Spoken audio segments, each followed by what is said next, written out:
आवर्जून तुम्ही वापरून बघा प्रॅक्टिकली. हे आज केलं आणि त्याचे रिझल्ट तुम्हाला 3-4 दिवसानं, आठवड्याभरानं भेटले असं नाही. इमिडिएट बघायला मिळतं. ठीक आहे? तर ह्याच्यामध्ये काय असतं, एक तर तुम्हाला दुसऱ्या व्यक्तीच्या मदतीनं ट्रीटमेंट घेता येते.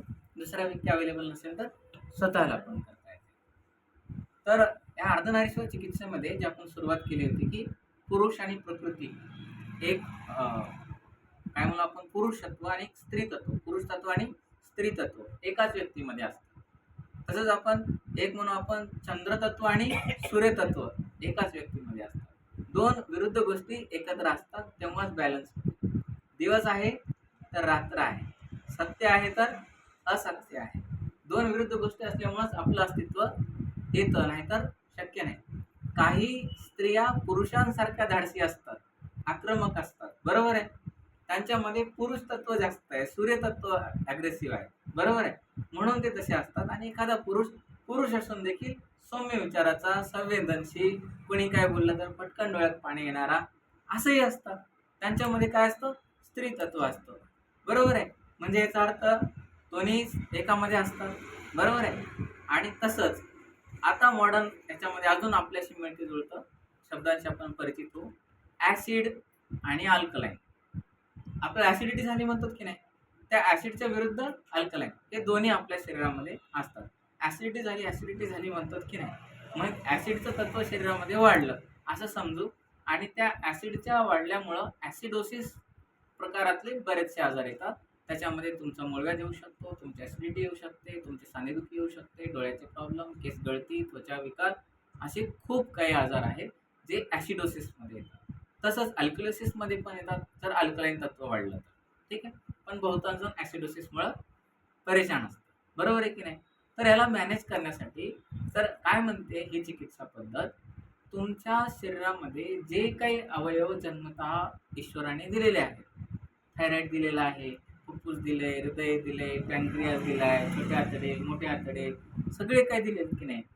हे काय करतात, त्यांचं त्यांचं काम असतं, बरोबर आहे. तर पोलीस स्टेशनचं काय काम आहे, सुरक्षा करणे, बरोबर आहे. तसंच महानगरपालिकेचं वेगळं काम आहे, इंजिनियर्स लोकांचं वेगळं काम आहे, शैक्षणिक क्षेत्राचं वेगळं काम. त्या पद्धतीनं ज्याचे त्याचे डिपार्टमेंट्स दिले. समजा एखाद्याने काम चांगलं नाही केलं, फॉर एक्झाम्पल शिक्षण क्षेत्रामधले शिक्षकांनी विद्यार्थ्यांना चांगलं शिक्षण नाही दिलं, तर बाहेर येणारा व्यक्ती चांगला असणार आहे का, नाही. तो जेव्हा जाऊन भेटेल एखाद्या महानगरपालिकेमधल्या व्यक्तीला, जाऊन भेटला, त्याचा जे वागणूक आहे ती कशी असणार आहे, थोडीशी कमी जास्त राहील, तणाव निर्माण करणारी राहील, बरोबर आहे. तेच असंच आपल्या शरीरामध्ये स्वादुपिंड, थायरॉइड, किडनीवरचे ॲड्रिनल ग्लँड्स, वेगवेगळे अवयव, त्यांचं काम जर सुरळीत होत नसेल किंवा त्यांनी जे स्त्रवित केलेले जे काही हार्मोन्स असतात, जे काही रसायन असतात, पाहिजे त्या ठिकाणी जर पोहोचले नाही तर शरीरामध्ये तणाव निर्माण होतो, ते आजाराच्या स्वरूपात बाहेर पडतात. सिम्पल. अशा आजाराच्या थेरीज बघायला गेलं तर सगळ्यांनी वेगवेगळ्या पद्धतीनं सांगायचा प्रयत्न केला. इथपर्यंत पटतंय तुम्हाला. दुसऱ्या अँगलनं आपण बघू.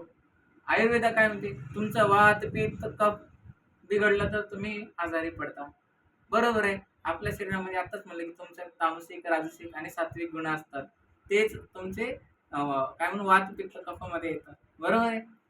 ते बिघडलं की आजार होते. ॲलोपॅथी काय म्हणते, तुमच्या बॉडीमध्ये इन्फेक्शन झालं, तुमच्यामध्ये न्यूट्रिएंटची कमतरता पडली की तुम्ही आजारी पडता, ते पण चुकीचे नाही आहेत. होमिओपॅथी म्हणते तुमच्यामध्ये व्हायटल फोर्स आहे, त्यांच्यामध्ये पण 3 गुण सांगितलेले आहेत, ते जर तुमचं कमी पडलं तर तुम्ही आजारी पडता. चुकीचं कोणीच नाही, प्रत्येकाने आपापले परिणाम बघण्याचा प्रयत्न केला आहे. याच्यामध्ये अजून स्पष्ट करून सांगतो की याच्यात चुकीचं कोणी नाही आहे, सगळेजण बरोबर सांगतात. काही आंधळ्या लोकांनी हत्तीला बघायला गेले, एका व्यक्तीनं जाऊन कानाला पकडलं, हत्तीच्या उड्या मारला, अरे हत्ती सुपासारखा दिसतो. एकानं पायाला पकडलं, त्याने म्हणलं अरे हत्ती हा खांबासारखा दिसतो. एकाने शेपटीला पकडलं, त्याने म्हणलं केरसुणीसारखा दिसतो. एकानं पोटाला पकडलं, भिंतीसारखा दिसतो. याच्यात चुकीचं कोण आहे, सगळेच बरोबर नाहीत आणि सगळेच चुकीचे नाहीत. आज ज्यांनी जेवढं बघितलं तेवढ्यालाच खरं मानलं, बरोबर आहे. जे आपण मगाशी पेशंट बद्दल बोलू लागलो होतो, त्यांनी म्हणजे अरे तुझा इलाज होत नाही, रिस्की आहे, असं असं होत नाही, कारण ते तेवढंच बघितले त्यांनी, त्याच्या पुढची शक्यता त्यांना माहीत नाहीये. तसंच इथंही तसंच आहे. तुम्ही चिकित्सा पद्धती अनेक सापडतील तुम्हाला आणि प्रत्येकाचे सिद्धांत वेगळे सापडतील, परंतु भेटतात एकाच ठिकाणी. हेतू काय आहे? आजार बरा करणे. मग आजार बरं करण्यामध्ये जास्तीत जास्त सोयीचा मार्ग कोणता हा ठरवायचा आपण. एक आहे आक्रमक हिंसक प्रकार, जसं की कटचाट करा, ताप आली, गोळ्या द्या, फटाफट साईड इफेक्ट होणार, तात्पुरतं बरं होईल पण लॉंग टर्म मध्ये दुष्परिणाम भेटतील. म्हणजे लेकरू रडते, 2 कानाखाली देऊन बसवा त्याला, बरोबर आहे. इमिडिएट इफेक्ट मिळतो पण लॉंग टर्म मध्ये ते धोका देते. आज मार खाऊन गप बसल, उद्या मार खाऊन गप बसल, पुन्हा मार म्हणून थांबते असताना. बघितले की नाही, शाळेमध्ये पर्सनली सगळ्यांनी बघितलं, शिक्षक मारत मारत पोरगं धोंड होऊन जाते, नंतर हालतही नाही मारल्यानंतर. तसं बॉडी सोबत होते. तुम्ही जेव्हा एखाद्या ठराविक केमिकलचा मारा बॉडीवर करता तर बॉडी पण त्याला जुमानत नाही, मग ते व्यसन असेल किंवा गोळ्या असेल, तर ते टेंडन्सी बनते. तर ह्याला आपण जर प्रेमानं गोंजारलं, प्रॉब्लेम समजून घेतला आणि त्याला सॉल्व्ह करायचा प्रयत्न केला तर ते इझी बनते. ठीक आहे. तर आता आपण समजून घेऊयात की काय काम करतो. तर याच्यामध्ये सहसा आपल्या पॅनक्रियाजला, लिव्हरला, गालब्लॅडरला, छोट्या आतड्याला, मोठ्या आतड्याला, थायरॉइडला वेगवेगळ्या पद्धतीनं आपण स्टिम्युलेट करत असतो आणि ते स्टिम्युलेशन दिल्यामुळं आपलं कार्यप्रणाली लगेच बेटर व्हायला लागते. कोणाला जर पायलचा त्रास होत असेल, कोणाला जर ॲसिडिटीचा त्रास होत असेल, कोणाला जर गुडघ्यात दुखत असेल, कोणाचं डोकंच दुखत असेल, तर तुम्हाला जास्त वेळ वाट बघायची गरज पडणार, अगदी काही वेळामध्येच तुम्हाला रिझल्ट मिळायला सुरुवात. ठीक आहे. तर याचे काही प्रकार आहेत. तर समजा आपण आता ही जर अर्ध्या तासाची ट्रीटमेंट आहे, याला जर आपण समजून घेतलं तर तुम्ही घरच्या घरी करून जर रोज केलात तर पहिल्या दिवसापासून फरक तुम्हाला जाणवायला मिळेल आणि याचे पूर्ण परिणाम आठवडाभरात ते 15 दिवसांमध्ये तुम्हाला मिळतील. बऱ्याच जणांच्या पोटाचे प्रॉब्लेम असू शकतात, बऱ्याच जणांचा डायजेशनचा प्रॉब्लेम राहू शकते. आता आमच्याकडे काही डॉक्टर्स पण येतात पेशंट. आम्ही जेव्हा प्रश्न करतो किंवा तुमचं डायजेशनचा प्रॉब्लेम आहे का, नाही खूप चांगला आहे, सकाळी नाश्ता होतो, नंतर मग जेवणही होतं, टॉयलेटला पण जातो, काही प्रॉब्लेम नाही, काही इश्यू नाही. डायजेशन चांगलं आहे ची व्याख्याच थोडीशी चुकते. तुम्ही खाल्लं आणि टॉयलेटला गेलं म्हणजे पूर्ण डायजेशन झालं नाही. खाल्लेलं तुमच्या अंगाला किती लागलं ते महत्वाचं. जर अंगाला लागलं तुमच्या तर तुमच्या शरीरामध्ये व्याधी असूच नाही, हा पहिला. आणि तसं होते तर मग कुठेतरी गडबड आहे. मग सगळ्यांनाच माहिती आहे पण सोल्युशन माहीत नाही. सगळ्या आजाराची सुरुवात ही कुठून होत असते? पोटापासून होत असते. मग आपण पोटाकडे काही करायचा प्रयत्न केलोत का? नाही केलं. मग आजपासून आपण करणार आहोत. ठीक आहे. तर आपले दोन्ही जण सगळ्यांनी करायचं आहे माझ्यासोबत. ठीक आहे. आज आपण प्रॅक्टिकल जाणार आहोत. आता आपल्या दोन्हीही हे जंगा, हे हात असे ठेवायचे असतात आणि यथाशक्ती तुमचा जेवढा जोर पडेल तेवढ्या जोरासाठी ते काय करायचं असतं? टाकायचं असतं जोर. ठीक आहे. आता द्यायचा किती वेळासाठी तो पण प्रश्न आहे. आता याचं एक लॉजिक काय आहे, जेव्हा आपण इथं जोर देतो तेव्हा थोड्या वेळासाठी रक्तप्रवाह स्टॉप होतो, दबल्या जातो, बरोबर. आणि सोडल्यानंतर त्याचं फोर्सनं पुढं जातं. असं केल्यानंतर त्याचा प्रभाव ठराविक अवयवावर होतो. आता इथं केल्यानंतर पॅनक्रियाजवर फरक पडते. कशावर? पॅनक्रियाज. आता पॅनक्रियाला स्वादुपिंड म्हणतो. तो कोणत्या आजारामध्ये आपण लक्षात घेतो? शुगरमध्ये, डायबिटीजवाल्यांसाठी. तर डायबिटीज कंट्रोलमध्ये आणायचं आहे ना, नेहमीसाठी ठेवायचं आहे, इन्सुलिन पण बंद करायचा. हे जरी केलं तरी तुम्हाला फरक मिळतात. काय करायचं असतं? हे असं पकडायचं, असं दाबून द्यायचं, चांगला जोर द्यायचा आणि 6 सेकंद मोजायचे. 6 सेकंद कसे कळणार? तर त्याच्याऐवजी माझ्यासारखं तुम्ही काउंट करा, 6 सेकंद होतात. 1 1 1 2 1 3 1 4 1 5 1 6. हे झालं 6. सोडायचं. असं 10 वेळेस प्रेशर द्यायचं. 6 सेकंदासाठी द्यायचे, सोडायचं, पुन्हा 6 सेकंद प्रेशर करायचं, पुन्हा सोडायचं. असं किती राऊंड करायचे? 10 राऊंड करायचे. ठीक आहे. आणि याच्यातच तुम्ही जर ऍड केलात आणखी एक गोष्ट, इथं कोणती ग्रंथी आहे?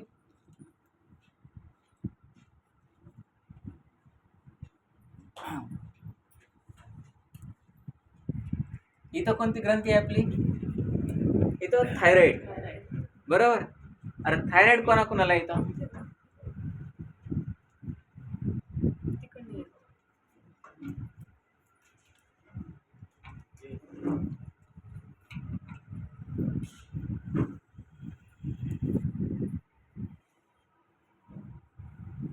आपल्या घरात शेजारी बहिणीला कोणाला तरी थायरॉइड असू शकतो. एक तर थायरॉइड असल्यानंतर आणि थायरॉइड नसल्यानंतर पण करावं. थायरॉइडचं सरळ काम आहे बाकी सगळ्या ग्रंथीला, तुमच्या लिव्हरला, तुमच्या पॅनक्रियाजला, तुमच्या किडनीला, मासिक पाळी रेग्युलर येण्यासाठी आणि इतर सगळ्या गोष्टीसाठी, केस गळतीसाठी देखील थायरॉइड कामाला येतो. आणि डायजेशनसाठी तर 100% थायरॉइड लागतंच लागतं. मग ह्याला स्टिम्युलेट करायचं असतं. ठीक आहे, हे असं धरायचं. ठीक आहे, दुसऱ्यांना करायला लावलं तर धोका होऊ शकतो, आहे की नाही, फायदा घेऊ शकतात. तर थायरॉइड तुम्ही हे असं धरून 2 जर्क द्यायचे, 1 2, सिंपल आहे, 1 2 बस. असे 4 झटके द्यायचे, 1 2 1 2, बरोबर आहे. अश्विन आपण करतो की नाही ट्रीटमेंटमध्ये, हे एवढंसं केल्यानं काय होत असेल असं वाटतं, आहे ना. हे नंतर हे केल्यानंतर थोडंसं हलकेसा रबिंग करून घ्यायचं. काय केलं आपण डायबिटीजसाठी, इथं आपल्या दोन्ही जांघेच्या ठिकाणी ग्रोइन एरियामध्ये दोन्ही हाताने असा जोर दिलो आणि काउंट केलो 1 1 1 2 1 3 1 4 1 5 1 6, सोडलं, पुन्हा दिलं. मग हे काय झालं, डायबिटीजसाठी किती वेळा करणार आपण, 10 वेळा करणार. आणि लगेच काय करणार, इथं असं करून थायरॉइडला 4 वेळेस जर्क देणार, असा झटका देणार हलकासा. आणि मग लगेच तुम्ही इथल्या मसल्सला असं रिलॅक्स करून घ्या. म्हणजे डायबिटीज तुमचा कंट्रोलमध्ये येतो. मग एक दुसरं कोणाला चालेल हे करायला, थायरॉइडवाल्यांना चालेल. अजून कोणाला चालू शकतं सांगा बरं. शुगर तर झालं, थायरॉइड झालं, कोणाचे केस गळत असतील तरी पण कामाला येते, ज्यांना गॅसेस बनत असतील त्यांना पण कामाला येते, ज्यांना लवकर पचत नसेल त्यांना पण कामाला येईल. बडी आहे की नाही, बडी आहे. हे डायबिटीजवाल्यांसाठी आहे. आणि जर आपण सिक्वेन्स वाईज जर केलं इथून पुढे, रेग्युलर केलं तर चालेल, रेग्युलर पण करू शकता, काहीच प्रॉब्लेम नाही, काहीच साईड इफेक्ट नाही. सकाळ दुपार संध्याकाळ जर आपण केलं आपण तरी तुम्हाला याचा फायदा मिळतो. डायबिटीजवाल्यांनी तर दिवसातून 6 वेळेस 8 वेळेस करावं. कितीही शुगर वाढलेलं असेल तर कंट्रोल यायला मदत होते. बढिया, चांगलं आहे. आता याच्यानंतर आपण कम्प्लीट डायजेशनवर काम करू, आपल्या बॉडीला नॉर्मल करणं. सगळं हे जे सिस्टम आहे आपली, हे मेन ऑर्गन इथले आपले 2 किडनी, लिव्हर, स्प्लीन, त्याच्यानंतर तुमचे लंग्स, ह्या सगळ्यांना आपण नॉर्मल करायची प्रोसेस करतो. सुरुवात आपल्या कुठल्याही ट्रीटमेंटची आपण स्वादुपिंडाला नॉर्मल करतो, पॅनक्रियाजला. मग आपण काय करणार, आता माझ्यासोबत एक कम्प्लीट ट्रीटमेंट करून द्या, म्हणजे सगळं आयडिया येऊन जाईल. करेक्ट. मग आता काय करा, हे 10 राऊंड करायचे आणि सगळ्यांचे सेम होईल, बरोबर. 1 1 1 2 1 3 1 4 1 5 1 6, रिलीज. 2 1 2 2 2 3 2 4 2 5 2 6. आपण असं काउंट का करलं तर आपण 10 करावं की नाही कळलं पाहिजे की नाही. Third round 3 1 3 2 3 3 3 4 3 5 3 6. पुन्हा 4 1 4 2 4 3 4 4 4 5 4 6. Next 5 1 5 2 5 3 5 4 5 5 5 6. Good. 6 1 6 2 6 3 6 4 6 5 6 6. Next 7 1 7 2 7 3 7 4 7 5 7 6. Next 8 1 8 2 8 3 8 4 8 5 8 6. Good. Next 9 1 9 2 9 3 9 4 9 5 9 6. Last 10 1 10 2 10 3 10 4 10 5 10 6. आता आपण कोणाला ॲक्टिवेट केलं आहे, पॅनक्रियाजला. हे ट्रीटमेंट आपण अगदी लहान लेकराला जन्मलेल्या बाळापासून देऊ शकतो, सेफ आहे की नाही. त्याच्यानंतर आपलं हे डावा पायाचा मांडीपासून ते गुडघ्यापर्यंतचा भाग आपल्या गाल ब्लॅडरला, लिव्हरच्या खाली असणारे पित्ताशय, त्याला स्टिम्युलेट करतो. म्हणून आपण काय करायचं, आपल्या मांडीपासून गुडघ्यापर्यंत 3 हिस्से करायचे, 1 2 3, आणि ते 3 राऊंड करायचे असतात. 1 2 3 केले की 1 राऊंड कंप्लीट होतो. हां, चला. 1 1 1 2 1 3 1 4 1 5 1 6. आता सेंटरमध्ये 1 1 1 2 1 3 1 4 1 5 1 6. पुन्हा लास्ट पॉईंट 1 1 1 2 1 3 1 4 1 5 1 6. पुन्हा सुरुवातीपासून 2 1 2 2 2 3 2 4 2 5 2 6. 2 1 2 2 2 3 2 4 2 5 2 6. 2 1 2 2 2 3 2 4 2 5 2 6. 3 1 3 2 3 3 3 4 3 5 3 6. 3 1 3 2 3 3 3 4 3 5 3 6. 3 1 3 2 3 3 3 4 3 5 3 6. हे झालं गालपॅडरला. मग आता ह्याच साईडनं सेम इकडचं केलं की स्प्लीनला होते. स्प्लीन काय काम करते, तुमची रोगप्रतिकार शक्तीला मॅनेज करतात आणि डायबिटीज सारखे आजार जे स्वतःचेच बॉडीला स्वतः खातात त्या आजारावर काम करते. ठीक आहे, याला कंट्रोलमध्ये आणण्यासाठी परत इकडं सेम 3 राऊंड. 1 1 1 2 1 3 1 4 1 5 1 6. 1 1 1 2 1 3 1 4 1 5 1 6. 1 1 1 2 1 3 1 4 1 5 1 6. 2 1 2 2 2 3 2 4 2 5 2 6. 2 1 2 2 2 3 2 4 2 5 2 6. 2 1 2 2 2 3 2 4 2 5 2 6. 3 1 3 2 3 3 3 4 3 5 3 6. 3 1 3 2 3 3 3 4 3 5 3 6. 3 1 3 2 3 3 3 4 3 5 3 6. हे झालं तुमचं स्प्लीन. बढिया आहे. आता आपल्या लिव्हरला स्टिम्युलेट करा. लिव्हरला सगळ्यांचं लिव्हरचा प्रॉब्लेम आहे की नाही. काय करायचं, आपलं हे कोपऱ्यापासून मनगटापर्यंतचा भाग मधला आणि आपल्या मांडीच्या सेंटरवर असा जोर द्यायचा. आम्ही करत असताना वेगळ्या पद्धतीने करतो, पण हे पण चालतं. ताप आल्यावर देखील ह्या पॉईंटवर फोकस केला किंवा रात्रीला झोपताना इथं रुमाल बांधायची आणि मांडीला रुमाल बांधून टाकायची, ताप उतरायला मदत होते. ठीक आहे, चल हे 7 वेळेस करायचं.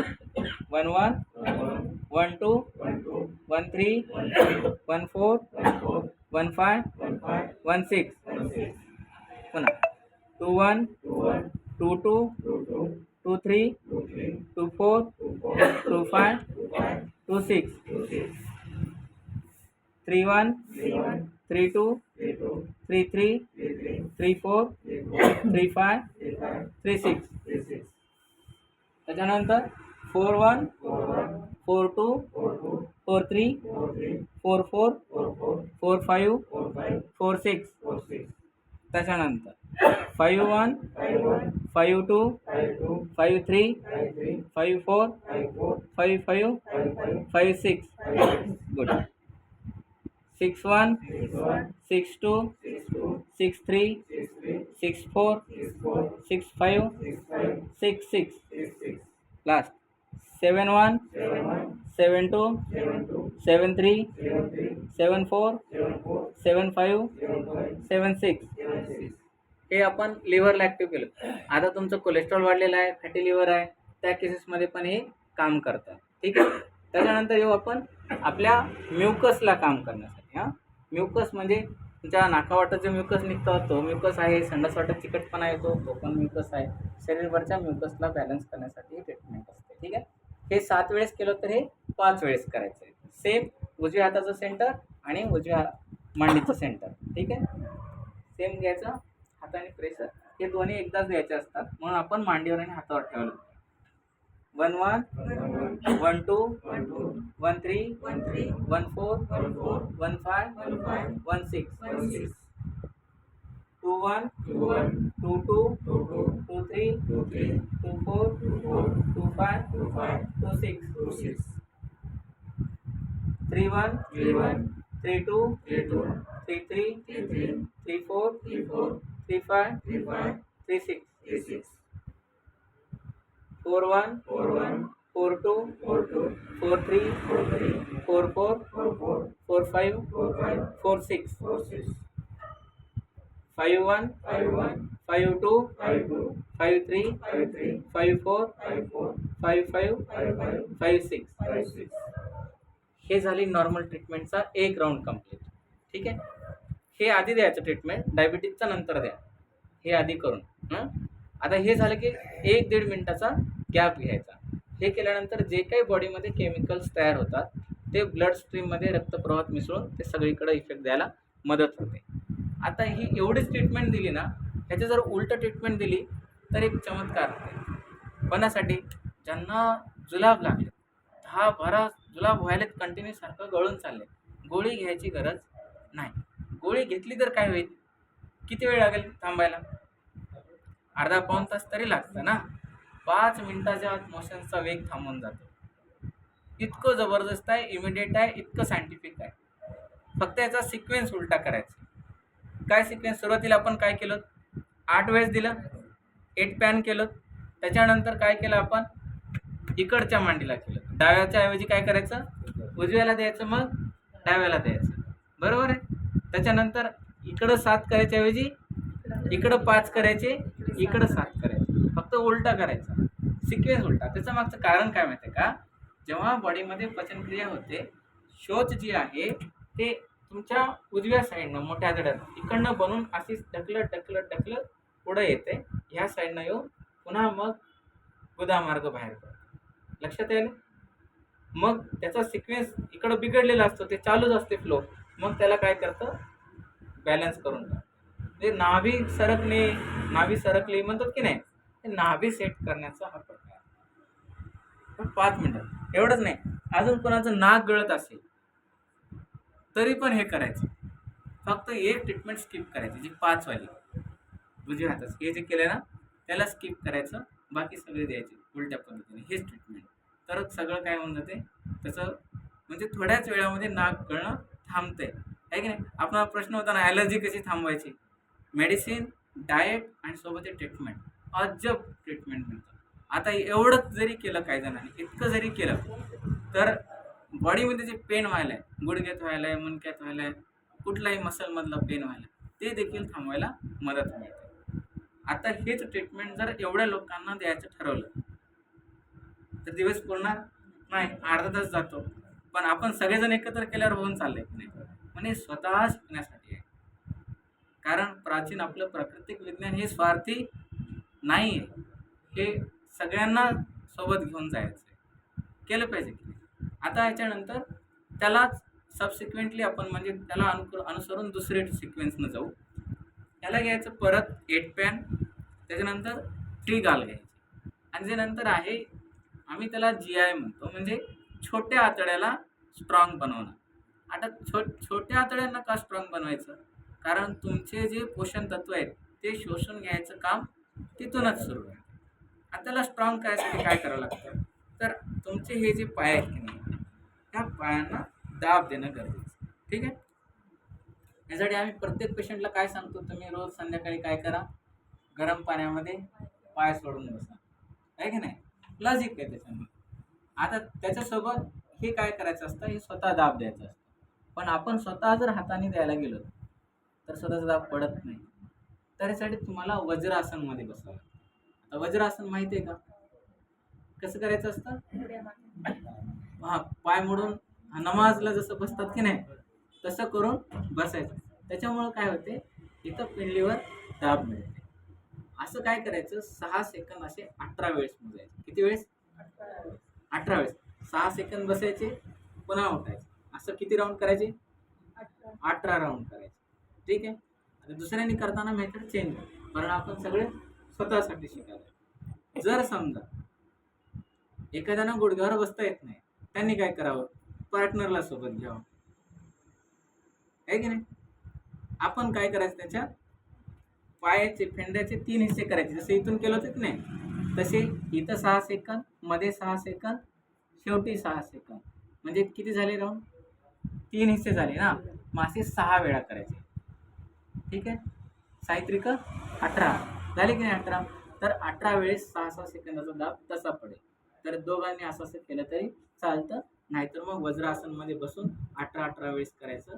तुमचा स्मॉल इंटेस्टाईनचा पण प्रश्न मिटून जातो. एवढं करत असताना काय काय गोष्टी आपल्या सॉल्व्ह व्हायला बरं? डायजेशनचा प्रॉब्लेम राहील काय? नाही राहणार. हळूहळू लक्षात येईल की आपली भूक पण चांगली व्हायली, आपला वर्किंग स्टॅमिना पण खूप चांगला व्हायला, थकवा नाही, बॉडीमधला पेन नाही, जे नर्वसनेस आहे, जे चिडचिडेपण आहे, ते पण कमी व्हायला लागले. हे आपोआप लक्षात येतं. जेव्हा आपण आपल्या बॉडीला रिसेट करतो तेव्हा सगळं काम चांगलं होतं. मोबाईल हँग कधी होतो? अनावश्यक डेटा भरपूर झाला, अनावश्यक लोड जास्त झाले की हँग मारतात. बॉडी पण काय होते? तसंच होते. पण बॉडीला पण रिसेट करणं गरजेचं आहे. तर रिसेटचा हा फॉर्म्युला आहे. आता यावेळेस काय करणार आहोत आपण? 8 पॅन म्हणजे 8 वेळेस पॅनक्रियाजला स्टिम्युलेट करू, 3 वेळेस गालब्लॅडरला करू आणि नंतर हे करू. आता याला करायसाठी वज्रासनमध्ये बसावं लागतं. किती जण बसू शकतात? पण मी सांगतो तुम्हाला, तुम्ही घरीही बसा. हा, ह्याला पण मी सांगतो तसं लक्षात ठेवायचं. पहिल्यांदा हे फॉर्म्युला दिला, त्याच्या 1 मिनिटानंतर काय करणार? 8 वेळा इथे, 3 वेळा डाव्या मांडीचे 3 हिस्से, 3 राऊंड, 1 2 3, पुन्हा 2 2 2, 3 3 3, असे 3 वेळा. मग नंतर वज्रासनमध्ये बसायचं, 6 सेकंद काउंट करायचे, उभं राहायचं, पुन्हा लगेच बसायचं. असं किती करायचे? 18 वेळेस. आता वज्रासनमध्ये बसल्यामुळं काय काय फायदे होतात त्याचं एक वेगळंच तुम्हाला मिळेल. आपली टाच आपल्या माकड हाडला टच होते, बरोबर आहे. आता कोणी योगा वगैरे ट्राय केला असेल तर त्यांना कळेल की मूलाधार चक्र राहते, ते पण फायदा मिळेल. त्याच्यानंतर तुमच्या मणक्याचे स्पाईन संबंधित आजार असतील तिथं पण फायदा मिळते, मेंदू संबंधित आजार असतील तिथं पण फायदा मिळते, बऱ्याचशा गोष्टींमध्ये तुम्हाला फायदा मिळतो. दुसरं, जेवण केल्यानंतर वज्रासनमध्ये बसावं असंही कोणी ऐकलेलं असेल तर त्यासाठी ॲडिशनल बेनिफिट तुम्हाला ते पण मिळेल. मग हे कधी करावं? जेवल्या जेवल्या करता येतं का? तर करू नये. अर्ध्या तासाचा अंतर ठेवलेला बेटर राहील. कुठलीही क्रिया जेवणानंतर करणं टाळलेलं बेटर राहील. आणि हे केल्यानंतर भूक पण लागतं, भूक चांगली होते. ठीक आहे. आता याच्यानंतर डायबिटीजचा होता थर्ड पॉईंट, म्हणजे की मी तुम्हाला आधीच सांगितलं. काय होतं डायबिटीजसाठी? विसरले? 10 वेळा. आधी 8 वेळेस दिले, आता किती वेळेस देणार? 10 वेळा देणार. 6 सेकंदाचा 10 राऊंड करायचे. 6 सेकंद प्रेस करायचं, सोडायचं, पुन्हा प्रेस करायचं, असे 10 राऊंड करून परत काय करणार? थायरॉइडला असं 4 वेळेस 4 जर्क देणार आहोत. ठीक आहे. हे करायचं आणि हे झाल्यानंतर आपण थोडंसं हलकीशी, काही लागत नाही, पण एवढंसं केल्यानं देखील तुम्हाला खूप फायदा होईल. बढिया आहे, चांगलं आहे. आता ह्याच्या मागचं अजून एक विज्ञान तुम्हाला. आता तुम्हाला स्मेल येत नव्हता आणि तुम्हाला काय सांगितलं आम्ही, किंवा इकडं 60 वेळेस करा, इकडं 60 वेळेस करा, आणि लगेच मग तुम्ही इकडं 2 वेळेस करा, इकडं 2 वेळेस करा. हे असं करण्यामागचं काय कारण आहे? बरोबर आहे. तर इथून क्रॅनियल नर्व्स निघतात, म्हणजे मेंदूतून निघणाऱ्या नसा असतात आणि त्याची नंबरिंग केलेली असते, 1 2 3 4. ती पहिली नस जी निघते ती नाकाशी संबंधित असते आणि तिला स्टिम्युलेट करण्यासाठी 1 2 1 2, पुन्हा 1 2, पुन्हा 1 2, पुन्हा 1 2, पुन्हा 1 2, असं जर केलं, काही केसेसमध्ये म्हणजे कोरोनामध्ये आम्ही बघितलं बऱ्याच इमिडिएट वास यायला सुरू झाला, कारण ते फ्रेश होते, लगेच ताप टाकीतून आली लगेच झाली. पण हे केल्यानंतर उघडणं तुमचं फिक्सच आहे, कारण तुम्ही करेक्ट चाललात. बरोबर आहे. रस्ता करेक्ट आहे तुमचा, रस्त्याने खड्डे असल्यावर वेळ लागेल की नाही? तसंच आहे, जेवढा रस्ता जुना खराब आहे तेवढा वेळ लागतो. पण नाही रस्ता खराब आहे म्हणून आपण दुसऱ्या रस्त्याने जाऊ मग जमते का? ज्या दिशा सांगितली त्या दिशेनेच जायचं असतं. तर क्रॅनियल नर्व्हला असं ऍक्टिव्हेट करू शकता. डोळ्यासाठी पण असंच करू शकता, कानासाठी पण असेच आहे. असं करत करत ज्यांना गॅबा नावाची एक मेडिसिन देतात, ज्यांना वेदना जास्त असतात किंवा मेंदू संबंधित आजार, ज्यांना झोप येत नाही, त्यांना सेरोटोनिनची गोळी देतात झोप येण्यासाठी वेगवेगळ्या. बरोबर आहे. तर नुसते तुम्ही 8 ते 16 वेळेस असेल, किती वेळेस? डाव्या बाजूला आपल्या कानाच्या खालून ते इथं पण असं किती वेळेस करायचं? 16 वेळेस. आधी कुठल्या बाजूला? डाव्या, आणि नंतर उजव्या बाजूला. असं 3 राऊंड करायचे किंवा 6 राऊंड करायचे, आणि मग पाय धुवून घ्यायचे आणि झोपी जायचे. झोप लागते, झोपेची गोळी बंद होते. झोपेची गोळी घ्यायची गरज आहे का? जे पाहिजे ते बॉडीला द्या, ते तुमचं काम बनवून जातं. बढी आहे. हा, पाय झोपायच्या अगोदर जर पाय धुतले तुम्ही तर बेटर आहे. आणि त्याच्यासाठी तर आम्ही रोजच सांगतो की बकेटात पाय सोडून बसा थोडा वेळ, त्यानिमित्तानं गप्पा होतात. सगळ्यांनी आपल्याची बकेट घ्यायची, पाय बुडवायचे, बसायचं थोडंसं. आता उन्हाळ्या सीझन मध्ये तर गरम पाण्यात बसणं शक्य नाही, नॉर्मल पाण्यामध्ये बसू शकता, जसं जमेल तसं. यथाशक्ती आपल्याला जे योग्य वाटतं, बॉडीला जे सूट करतं त्या पद्धतीने. ज्यांना वेदना वगैरे आहेत त्यांना गरम पाण्यामध्ये आम्ही सांगतो तसं. तर हे अशा पद्धतीनं काम करतं. त्याच्यानंतर काही जणांना आम्ही ह्याच पद्धतीनं डोळ्याची दृष्टी देखील वाढवून दिली. चष्मा बऱ्याच जणांचा गेलेला आहे, डोळ्याचं तिरळे पण गेलेला आहे. तर हे इतकं इफेक्टिव्ह आहे. ह्या गोष्टीला आपण फक्त काय करायचं, आपल्याला ॲड करायचं आहे रोजच्या जीवनशैलीमध्ये. बरं आहे की नाही? याच्यानंतर एक लास्टचा फॉर्म्युला सांगतो, आणि मग तुम्ही नंतर मी त्या व्हिडिओमध्ये नंतर एक चार्ट बनवून देतो तुम्हाला चित्र स्वरूपात. मग ते तुम्ही नोट करून घ्या आणि त्याला घरी कंटिन्यू करून घ्या, आहे की नाही? तर याच्यामध्ये कसं आहे, काय करायचं, डाव्या बाजूला 12 वेळेस. किती वेळेस? 12 वेळेस. आणि इकडं 12 वेळेस. आता कराल माझ्यासोबत? करा. डाव्या बाजूला तुमच्या 1 2 3 4 5 6 7 8 9 10 11 12. पुन्हा उद्या बाजूला 1 2 3 4 5 6 7 8 9 10 11 12. झालं. लगेच मग काय करा तुम्ही आता, 8 पॅन करा सगळ्यांनी. 1 1 1 2 1 3 1 4 1 5 1 6 2 1 2 2 2 3 2 4 2 5 2 6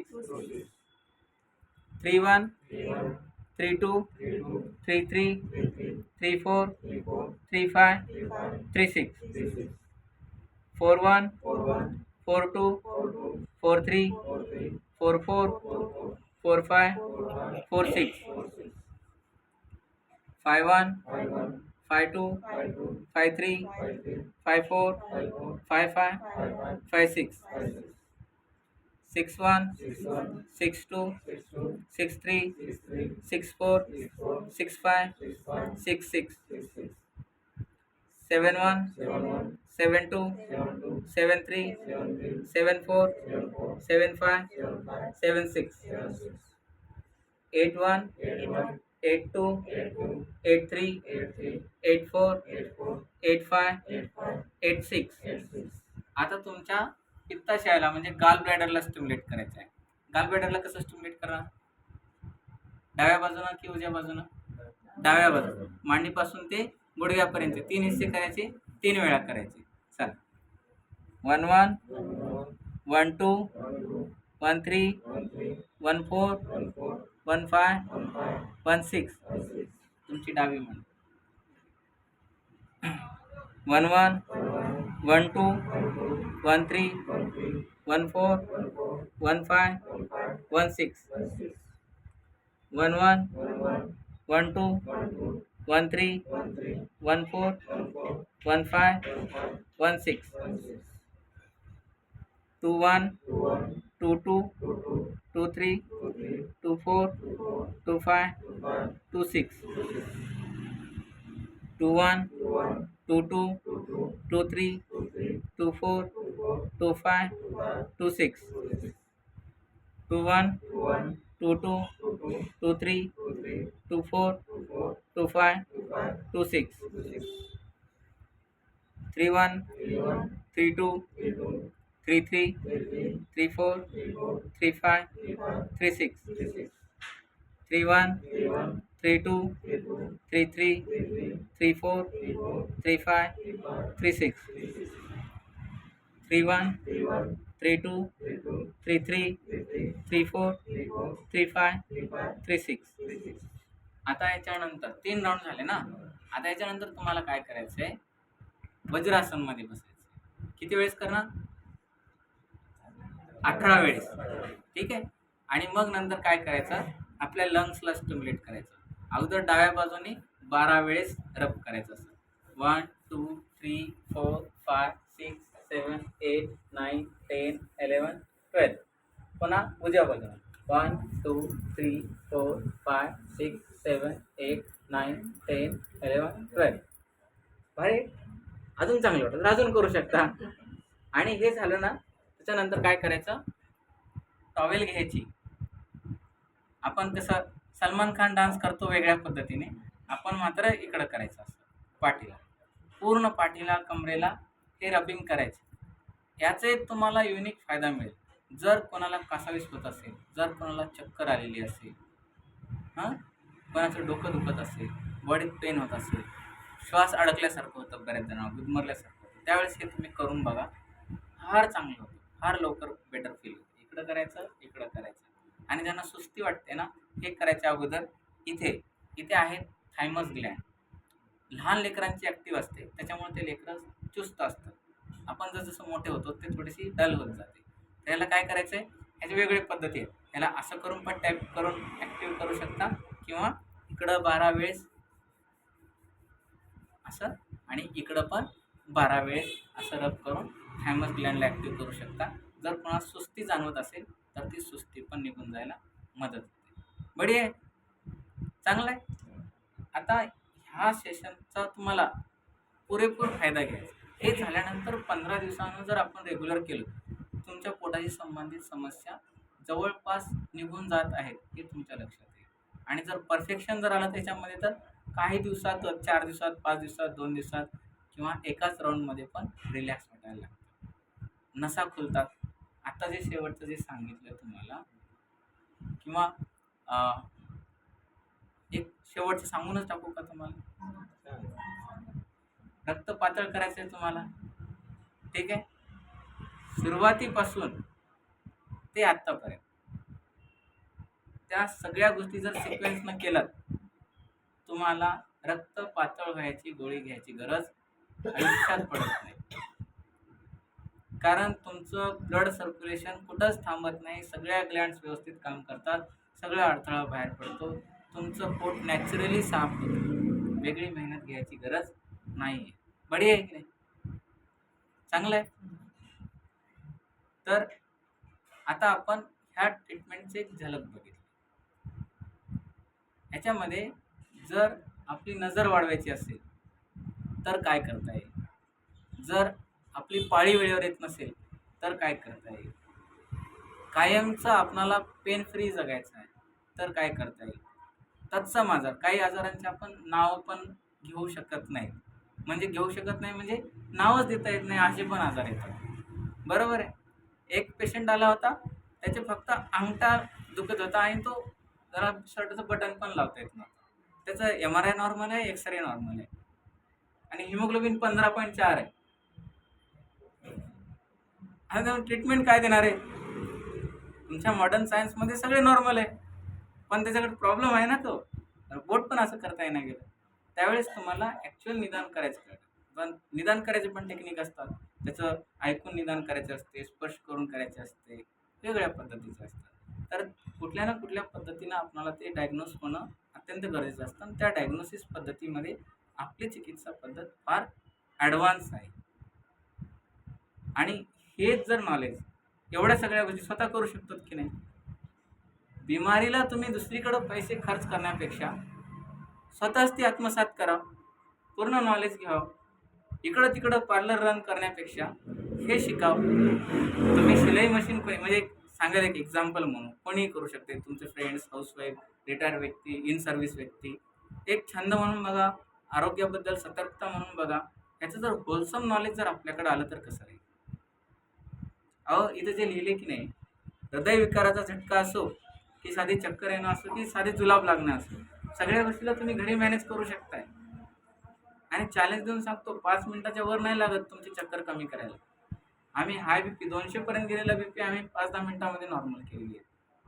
अशी एक नाही, अनेक केसेस झालेले आहेत.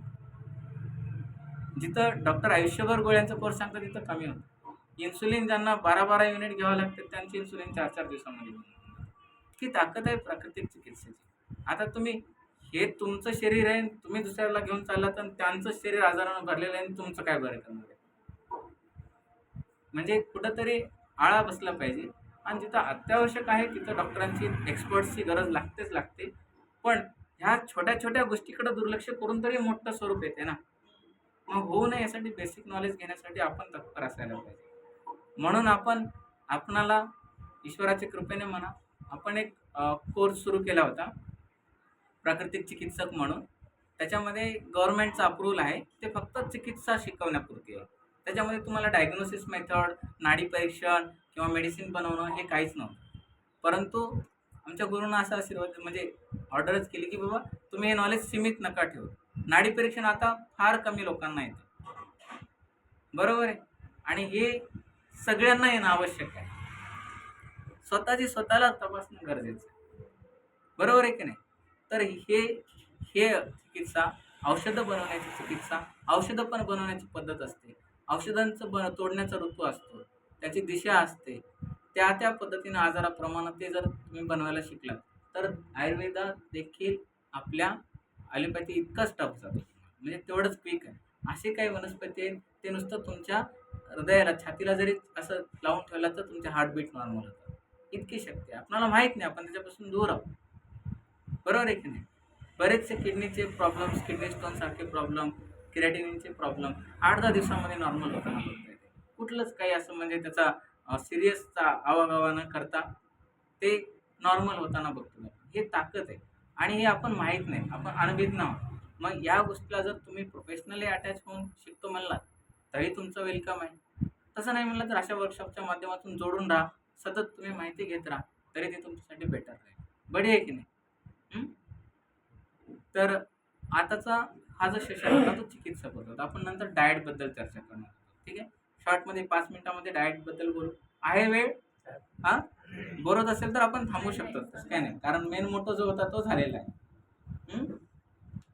आता राहिला प्रश्न डाएटच्या बाबतीत. डाएटमध्ये आम्ही पथ्य सांगतो असं बऱ्याच जणांची कंप्लेंट झाली. तुम्हाला कमी खाऊ घालण्यामध्ये आमचा विशेष काही स्वार्थ नसतो. तुम्ही अमुक पदार्थ खाल्ला नाही तर माझं एवढं बेनिफिट होत आहे असं काहीच नाही आहे. याच्यामध्ये बेनिफिट तुम्हालाच आहे. सगळं सगळ्यांसाठीच बनलेलं आहे, बरोबर आहे. परंतु कुठंतरी त्याची एक मर्यादा येते. मांसाहार किंवा शाकाहार याच्यामध्ये पडण्यापेक्षा माझ्यासाठी काय योग्य आहे हे बघणं फार गरजेचं आहे. आपण ज्यासाठी दवाखान्यात आलो, डॉक्टरांकडे अप्रोच झालो, त्याचं सोल्युशन पाहिजे का मला टेम्पररी समाधान पाहिजे हे पाहिजे. आपली मानसिकता एक खोडून काढली पाहिजे की अशी कोणतीतरी गोळी द्या, मी कसं बी राहू, कधी पण खाऊ, काही पण खाऊ, मला काही नाही झालं पाहिजे, तशी गोळी द्या.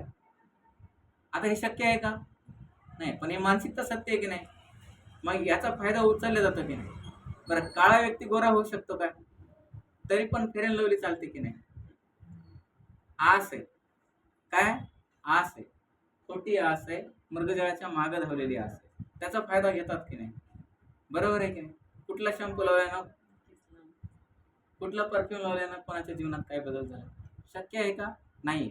पण आपल्या मनातल्या आस्थेचा फायदा घेतात की नाही? तसंच आहे, कॅल्शियमच्या गोळ्या घेतल्यानं कोणाचं कॅल्शियम भरून निघालं? कधीच निघणार नाही, पण तुम्ही घेता. तसंच इथंही गोळी जी आपण जे अशी कोणतीतरी रामबाण इलाज रामबाण इलाज, ते रामबाण अस्तित्वात नाहीये. सगळ्यांसाठी उपचार पद्धती वेगळी आहे. सगळेजण वेगवेगळ्या अ, जागेतून येतात. त्याचा प्रदेश बदलतो, त्याचा आहार बदलतो, त्याची जीवनशैली बदलते, त्याचा कौटुंबिक इतिहास वेगळा राहतो. तर त्यांना सारखी ट्रीटमेंट कशी करायची, सारखं डाएट कसं करायचं, सगळ्यांना एकसारखा डाएट देता येणार नाहीये. पण त्यातल्या त्यात एक सामान्यीकरण करून आपण जीवनामध्ये काही दिवस जर याचं अनुकरण केलं, तर नक्कीच आपल्या शरीरामध्ये वाढलेले विषारी तत्व म्हणा, जे काही घाण संचय झालेले आहेत, ते फ्री होतं आणि व्याधीतून बाहेर यायला मदत मिळते. शक्यतो आपल्या दिवसाची सुरुवात ही रसाहाराने व्हावी. दिवसाची सुरुवात रसाने म्हणजे तिथं तुम्ही सगळ्यात बेटर राहील कोहळा आपण सांगतो. जे घरासमोर आपण बांधतो की नाही, तो कोहळा. त्याचा 1 ग्लास रस जर पिलं तर बढिया. त्याच्यामध्ये बेलाच्या पानाचा रस टाका, तुळशीच्या पानाचा रस टाका, थोडासा कढीपत्त्याचा रस टाका. हे जर आत टाकला तर अजून बेटर. प्लेन घेतला तरी काय हरकत नाही. काही जण म्हणतील की आम्हाला कोहळा रोज परवडणारा नाही. दुसरं काय ऑप्शन आहे का? तर बिलकुल आहे. कढीपत्त्याचा 1 ग्लास रस प्या. म्हणजे काही कढीपत्ता घ्या, कुटा त्याला, पाणी टाका, मिक्स करा. असं-असं करून कपड्यानं गाळून घ्या. जे मार्क येईल 1 ग्लास रस त्याचा पिया. पुदिन्याचा पिऊ शकता, कोथिंबिरीचा पिऊ शकता. इझिली अवेलेबल असणार आहे. कद्दू आहे, पालक आहे, गाजर आहे, कारला आहे की नाही? अनेक गोष्टी आहेत. कोरफड आहे. इझिली मिळणाऱ्या गोष्टी आहेत, जिथं पैसा लागत नाही. तर आणखी व्हीट ग्रास सगळ्यांना माहिती आहे. ₹4000 किलोनं पावडर मिळतं. किती? ₹4000 किलोनं पावडर मिळतात. आपण घरी फुकटमध्ये त्याला उगवू शकतो आणि ते पण फ्रेश घेऊ शकतो. ते पण मग एक स्वतःमध्येच एक काय पॉवरफुल प्रोटीनचं, तुमचं व्हिटॅमिन्सचं भरपूर स्रोत आहे. तिथं पैसे तुम्हाला खर्च करायची गरज नाही. ते तुम्ही सकाळी त्याचा रस पिऊ शकता. त्याच्या 1 तासाभरानं तुम्ही एखादा काढा पिया कुठलातरी चहाच्या ऐवजी. काढा. काढ्यामध्ये काय, तुम्ही नुसतं पाणी उकळा, त्याच्यामध्ये परत कढीपत्ता टाका, एखादी लवंग टाका. तुमच्या प्रकृतीनुसार मूळव्याधीसारखा, ॲसिडिटीसारखा त्रास असेल तर मसाले स्किप करा. तसंच पिया. लिंबू टाका गरम पाण्यामध्ये, ते पिया. असंही करू शकता. आणि जर वाटलंच आपणाला ठसकेदार पाहिजे तर टाकू शकता दालचिनी वगैरे. आता दालचिनी टाकताना एक गोष्टीची काळजी घ्यायची. आपली एक खुल्या लाकडाची दालचिनी मिळते, एक गोल मिळते. ते गोलला आपण श्रीलंकन दालचिनी म्हणतो. कोणती म्हणतो? श्रीलंकन दालचिनी म्हणतो. आता श्रीलंकन दालचिनी तेवढी गरमी करत नाही, जेवढी ही आपली लाकडवाली करते. मग डेली वापरायची असेल तर कोणती वापराल? श्रीलंकन वापरू शकता. म्हणजे तुम्ही हेल्थ बेनिफिट तशा पद्धतीने घेऊ शकता. हे काढा तुम्हाला समजला. कंपल्सरी नाही. ज्यांना वाटतं की गरम-गरम प्यावं वाटते, त्यांनी ते करू शकता. त्याच्यानंतर तुम्ही सलाद खाऊ शकता आणि ज्यांना काही प्रॉब्लेम नाहीत, हेल्थ इश्यू नाहीत, त्यांनी सलाद खा, स्किप करा, तुमची चॉईस. पण हेल्दीच व्हायचं आहे आणि आजार पण काढायचे आहेत, त्यांनी सलाद खावं. आता सलाद खाताना स्पेशल काळजी काय करायची?